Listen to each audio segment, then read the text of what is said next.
इस लेक्चर में हम लिक्विफिकेशन ऑफ गैस को डिस्कस या ऑफ गैसेस को डिस्कस करेंगे। तो गैसेस को लिक्विफाई करने के लिए आपने हाई प्रेशर अप्लाई करना होगा और इसी तरह लो टेम्परेचर अप्लाई करना होगा। हाई प्रेशर पर जो गैस मॉलिक्यूल्स एक दूसरे के नज़दीक आएंगे और लो टेम्परेचर पर जो गैस मॉलिक्यूल्स होंगे उनकी एनर्जी डिक्रीज हो जाएगी, और जब गैस नज़दीक आए और उनकी एनर्जी गैसेस मॉलिक्यूल्स की डिक्रीज हो जाए तो इनके दरमियान फोर्स ऑफ अट्रैक्शन डेवलप हो जाता है और इसी तरह गैसेस खुद ब खुद लिक्विड में चेंज हो जाती है।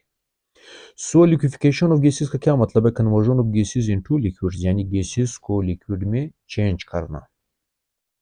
अब लिक्विफिकेशन ऑफ गैसेस के साथ थ्री टर्म जो जुड़े हुए, one is critical temperature, another one is critical pressure and third one is critical volume.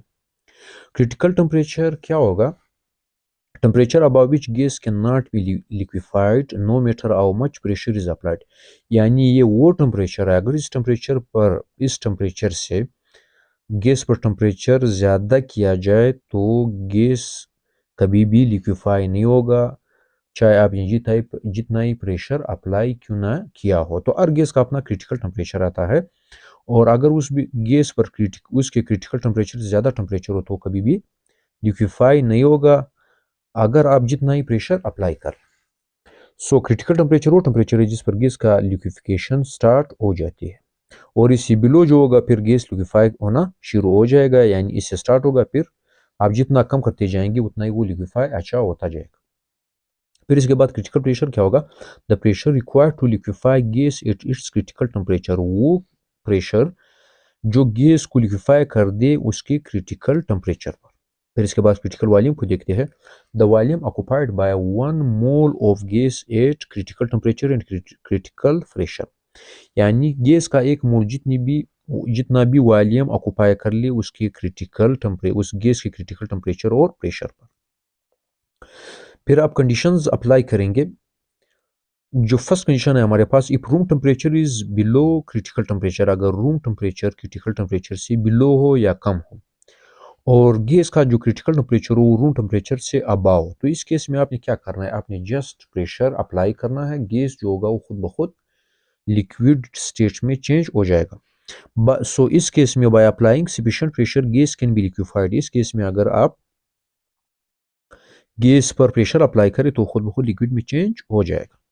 तो रूम टेम्परेचर हमारे पास 25 डिग्री सेल्सियस होगा। अब इस तरह की केस का जो एग्जांपल है वो CO2 गैस है। CO2 gas is critical temperature 31.1 degree Celsius, just by applying pressure it liquefies, यानी CO2 गैस का जो क्रिटिकल टेम्परेचर है वो अबाव रूम टेम्परेचर है and that is 31.1 degree Celsius. Just आपने प्रेशर अप्लाई करना है तो जो CO2 गैस होगा खुद ब खुद वो लिक्विफाई हो जाएगा।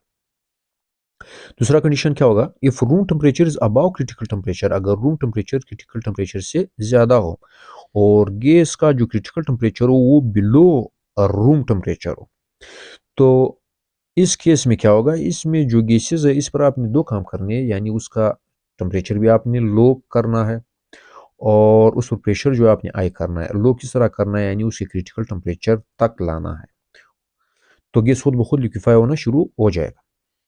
अब N2 and O2 having critical temperature far below या below room temperature require low temperature and high pressure, तो आपने टेम्परेचर भी N2 और O2 गैसेस के केस में आपने टेम्परेचर को बिलो करना है और प्रेशर को हाई करना है ताकि इस तरह की गैसेस जो वो लिक्विफाई हो जाए। कंक्लूजन इसका क्या होगा? जिस तरह हमने लिक्विफिकेशन ऑफ गैस को डिस्कस किया कि लो टेम्परेचर पर जो गैस के मॉलिक्यूल होंगे, लेट्स सपोज CO2 मॉलिक्यूल्स हुए, तो इनकी एनर्जी क्या होगी? ये रिलीज करेंगे अपनी एनर्जी को। जब इनकी एनर्जी रिलीज होगी और हाई प्रेशर भी आप अप्लाई करें तो ये जो गैस मॉलिक्यूल्स होंगे एक दूसरे के नजदीक आएंगे, तो इन गैस मॉलिक्यूल्स के दरमियान जो होगा फोर्स ऑफ अट्रैक्शन डेवलप होगा और ये फिर अपने स्टेट को चेंज कर देंगे।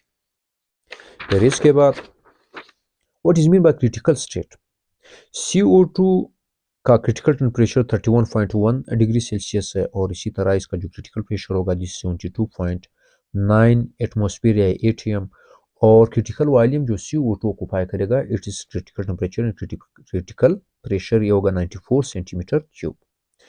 तो क्रिटिकल स्टेट अब फिर किस स्टेट को कहेंगे? It is difficult to distinguish between gaseous and liquid CO2, यानी ये वो स्टेट है जिसमें गैस की लिक्विड और गैसियस स्टेट में आप डिस्टिंग्विश नहीं कर सकते।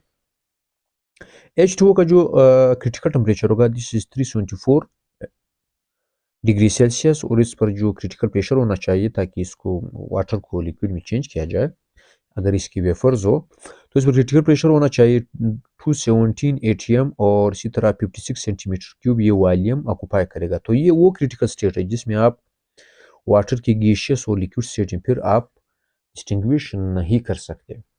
So this is called critical state. Once again इसको देखते हैं, यानी ये वो स्टेट है जिसमें आप किसी भी सब्सटेंस के लिक्विड और गैसियस स्टेट में आप डिस्टिंग्विश ना कर सके। This is called critical state.